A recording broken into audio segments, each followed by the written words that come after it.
Sekarang contoh orang misalkan tentang nilai ikhlas, niat.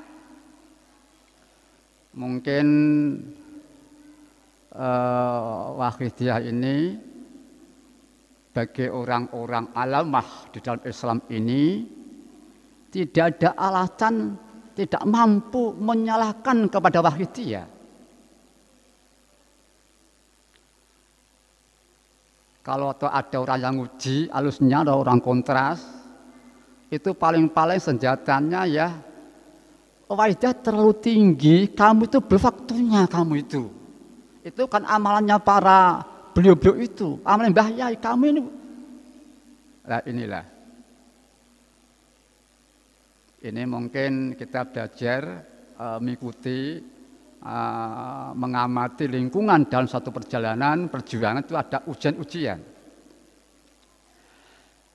Memang Wahidiyah itu paling tinggi, paling sempurna, paling mudah. Paling tinggi pembuktiannya. Apa? Betapapun ketinggian nilai pengabdian seorang hamba, pasti kategorinya ibadah semata-mata, lain tidak. Itu. Jadi masuk kata tertinggi dalam nilai ubudiyah. Hanya kelihatan Allah untuk semata lain tidak. Surga neraka enggak jadi acara, enggak tampak dalam hatinya. Ini tidak berarti nolak surga, tidak. Tidak berarti di bank-bank Tuhan kok enggak ingin seperti kamu umpamanya. Kalau kita di bank-bank seorang bupati diberi milah terima emas, kita terpencut, tertarik. Mengapa di bank-bank oleh Tuhan tidak tertarik? Apa kamu lebih baik daripada Tuhan? Sebab ada pernah mendengar suatu Orian di Wahidiyah mengejar surga itu ikhlas. Mengejar surga ikhlas. Nah ini kita mulai belajar anak-anak ya, bareng-bareng. Tapi kita harus belajar husnudzon anak-anak ya. Ini sekedar untuk suatu kita belajar. Mengejar surga itu ikhlas. Mengejar surga itu apa beda dengan ya? Ngejar surga itu apa beda dengan sholat? Apa bedanya?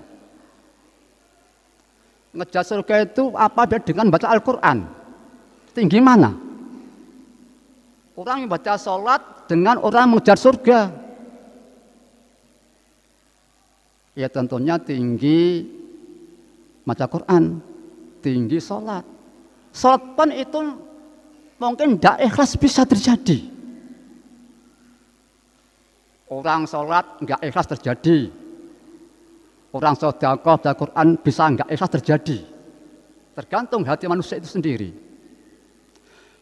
Termasuk surga neraka. Bila mereka ngejar surga itu yang lebih kelihatan dirinya, lilnya tercampur-campur, berkembang, hanya lebih kelihatan dirinya, kami tidak bisa matur. Kita bisa sendiri. Jadi kalau kita mendengar seorang aulia perempuan bernama Rabi'ah Al-Adawiyah, ya, mungkin pernah mendengar. Rabi'ah Al-Adawiyah itu seorang aulia wanita. Di antara mujahnya munah pada Tuhan begini, ya Allah, aku ngibadah mengabdi padamu bukan karena ingin surgamu, bukan karena ingin mendapat surgamu, dan tidak pula ingin dan tidak pula takut nerakamu. Nah, ini mungkin kita belajar memahami berbagai bidang-bidang dalam kehidupan perjalanan agama. Jadi Rabi'ah itu tidak berarti dia nolak surga dan tidak berarti tidak berarti nolak surga atau tidak berarti kok diberi emeng-emeng orang Jawa ya, kok nggak pengen apa seolah kamu itu lebih tinggi, lebih memiliki dan sebagainya. Bukan itu bahasanya. Di sini bahasan itu melaksan dawuh Allah, mereka tidak diperintah melainkan untuk mengabdi kepada Allah dengan memurnikan agamanya. Jadi kembali ke surga. Jalan surga itu murni, dikatakan murni, memang itu secara tekstual, harfiah, apa adanya itu memang dari Tuhan. Jadi satu status ngejar surga itu memang tidak buat-buatan manusia, bukan bang-bangan manusia, tapi itu memang dari Allah memberi anugerah pada hamba yang kesan apa hamba itu? Selamat saka bahaya, selamat saka pancabaya, selamat dari binatang buas. Maka Allah merintahkan supaya kita berjuang untuk menyelamatkan itu. Lagi pula ada, kamu jangan menyelekakan dirimu. Jadi kita harus berjuang, bertanggung jawab terhadap jasmani kita masing-masing, jangan sampai rusak. Maka kalau sekarang ini ada istilah apa ya? Corona ini, ya, mari protokol kesehatan ini sebagai pelaksanaan perintah yu'tikul ladzi haqqan haqqah, menyelamatkan dari bahaya. Jadi di sini ini kita lebih terutama lebih pelaksanaan perintahnya, bukan buah dan akibatnya. Ya, jadi mungkin ada dua status, perintah, melaksanakan perintah penyelamatan diri,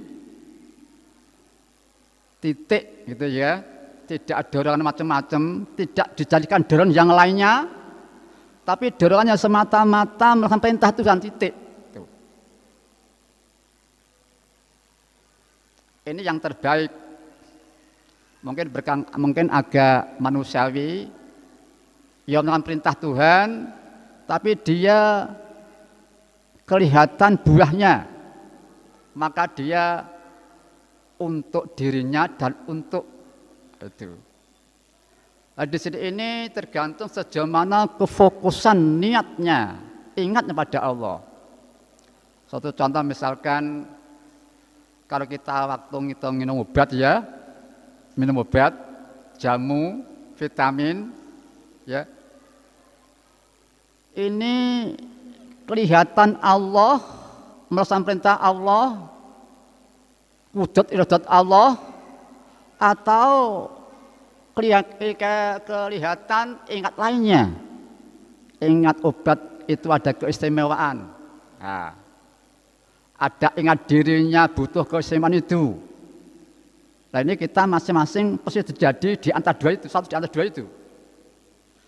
Kalau waktu kita minum obat, jamu, keingatnya pada Allah masih kalah dengan ingat khasiatnya jamu, kebutuhan saya, maka itu mungkin itu suatu kefatalan nilai pengabdian dalam bidang itu.